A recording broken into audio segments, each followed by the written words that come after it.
You punya barang, coba dijelasin. Dalam siang pemilik. Siap. Penguatan dalam proses perawatan. Greeting. Halo. Halo. Selamat siang pemilik. Siap. Saya David dan Mulihan ingin mempresentasikan penguatan dalam proses perawatan.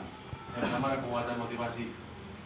Kita harus menemukan alasan pribadi dari diri kita sendiri untuk apa kita berubah. Kedua, harus menetapkan tujuan pulih. Tujuannya buat apa? Kalau masih mau main-main, nggak usah.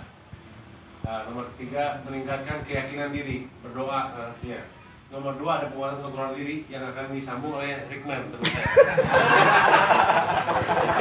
Tuh, bagus. Maju, Bung. Itu baru. Paham aja lu, ah. Sampai di mana tadi? Dua. Ya? Nomor dua. Terus. Assalamualaikum warahmatullahi wabarakatuh. Waalaikumsalam warahmatullahi wabarakatuh.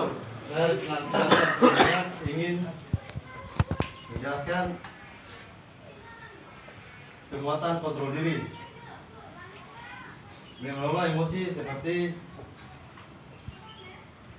kita harus di satu tempat ada misalnya ini kita harus mengontrol emosi kita agar biar kita nggak balik lagi dan nggak stres. Tunjuk lagi kalau udah cukup jelasinnya, tunjuk lagi. Harus dapat semuanya. Jadi lanjutin. Tunjuk.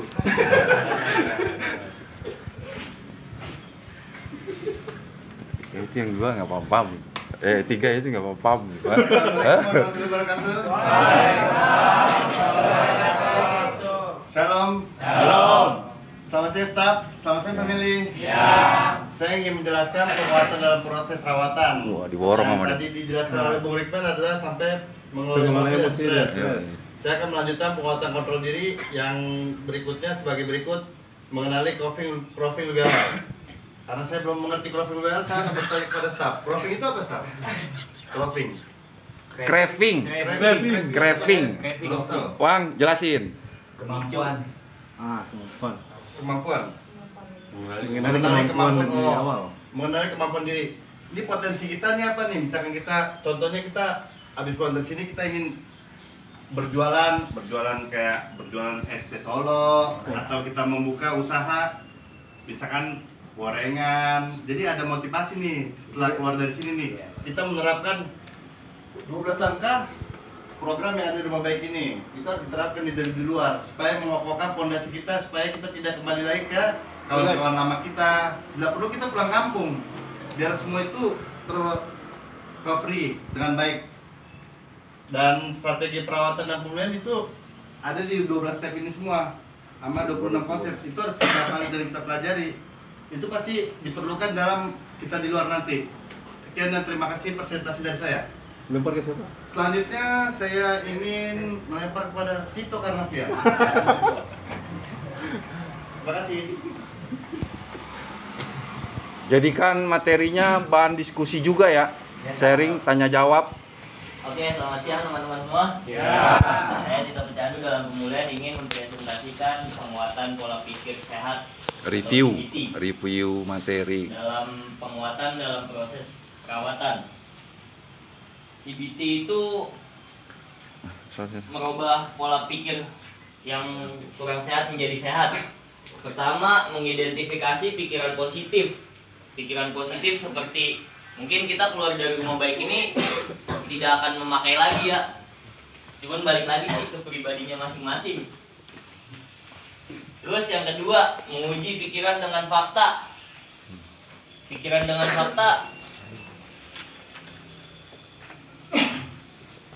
menguji pikiran dengan fakta itu kebenaran. Realita, ekspektasi dengan tidak sesuai dengan realita ya.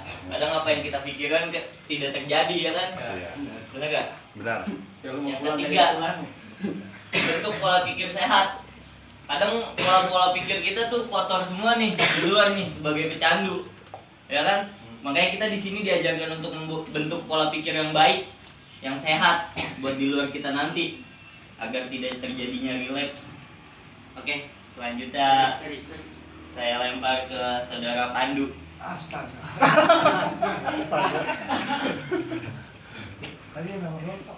Empat. Penguatan Ya, Assalamualaikum warahmatullahi wabarakatuh. Waalaikumsalam warahmatullahi wabarakatuh. Saya Pandu Picandu dalam pemulihan ingin mengevaluasi lektur pembuatan keterampilan sosial komunikasi asertif apaan, Staf? Asertif. Awang asertif gimana Awang? Komunikasi asertif itu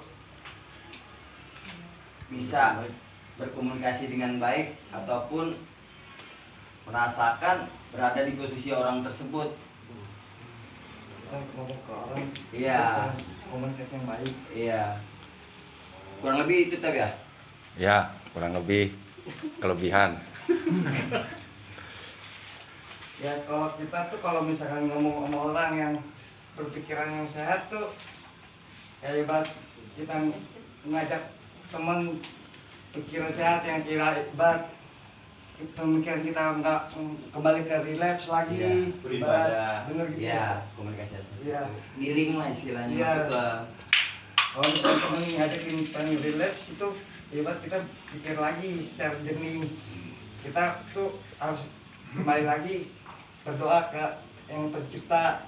Kalau kita tidak kembali relapse lagi, terus menolak ajakan pemakaian. Ini kalau misalkan temen ngajakin sharing bareng, ibarat ya kita harus 3 langkah menghindarinya. Pura-pura kita disuruh sama orang tua lah, kemana lah. Itu langkah pertama. Yang kedua, Ya, yang kedua tuh, pura-pura nggak punya duit. ya benar Staf, pura-pura nggak punya duit. Terus boleh. nyolong burung orang jadi punya duit. Ya, gitu, Staf. Terus Yang ketiga, kayak ibarat pura-pura tidur. pura-pura nggak punya kuota lah. Oh, boleh. Biar nggak di WA-in sama orang-orang kayak gitu, Staf. Emang iya? Iya. Hah? Pura-pura sakit? Pura-pura sakit nggak taunya lu pakai di kamar.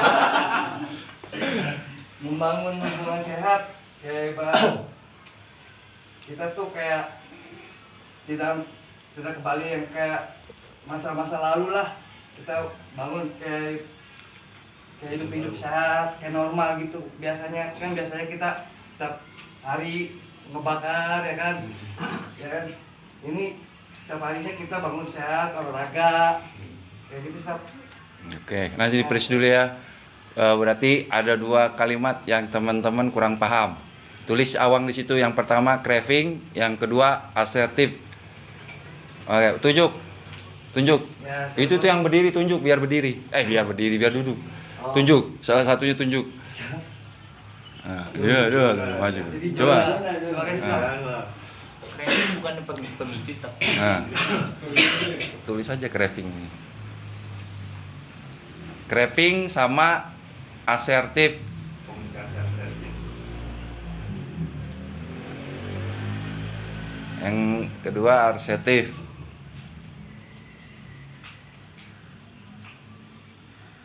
Nah, lanjut.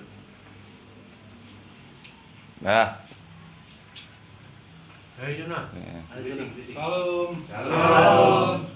Saya Jonathan dalam pemulihan Barak Pulih untuk hari ini. Selamat siang Staf, selamat siang family. Oke, jelasin. Saya mau menjelasin Penguatan. tentang penguatan dalam proses rawatan. Nomor Nah, 5. Nomor 5. langsung 5. Ya. Fokus dong, makanya fokus. Main jari Yang kelima, penguatan identitas pemulihan. Nah, jadi penguatan identitas pemulihan itu sebelumnya kita kan nih nggak memakai nih, ya kan? Iya. Jadi dari situ kita belajar dari sebelumnya. Dulu kita tidak memakai, sekarang memakai. Bagaimana caranya kita nggak memakai? Begitu kita buat seperti dahulu lagi, tidak memakai lagi. Mungkin tahu ya kalau nggak dijelasin. Kalau mau tahu,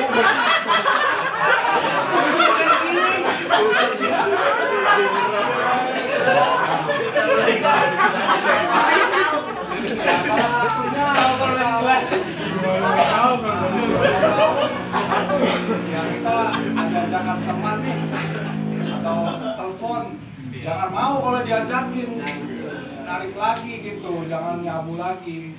Nah, kalau diajakin jangan mau ya kan, ataupun ya jangan ditemenin lagi deh temennya yang nyabu tadi. Nah, terima kasih.